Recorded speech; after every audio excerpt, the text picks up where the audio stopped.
वफाकी काबीना के लिए तमाम जमातों से मुशावरत मुकम्मल। वज़रा के नामों का ऐलान आज रात तक मुतवक्के। वज़ीर आज़म शहबाज शरीफ ने PDM जमातों के सरबराहों को इफ्तार पर बुला लिया। नून लीग को 13, पीपल्स पार्टी को 10 और JUI को 3 वज़ारतें मिलेंगी। स्पीकर का ओहदा पीपल्स पार्टी और डिप्टी स्पीकर का JUI को मिलेगा।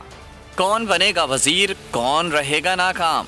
मुशावरत मुकम्मल, काबीना का होगा आज ऐलान। वफाकी काबीना की तश्कील के लिए कायम खुसूसी कमेटी की रिपोर्ट के बाद वजीर आज़म ने तमाम इत्तेहादियों से मुशावरत मुकम्मल कर ली। शहबाज शरीफ ने PDM जमातों के सरबराहान को आज इफ्तार पर बुला लिया। मुलाकात में वज़रा के नाम फाइनल किए जाएंगे। काबीना 2 मराहिल में हल्फ उठाएगी। तमाम इत्तेहादी जमातों को नुमाइंदगी मिलेगी। नून लीग को 13, पीपल्स पार्टी को 10 और JUI को 3 वजारतें मिलने का इम्कान है।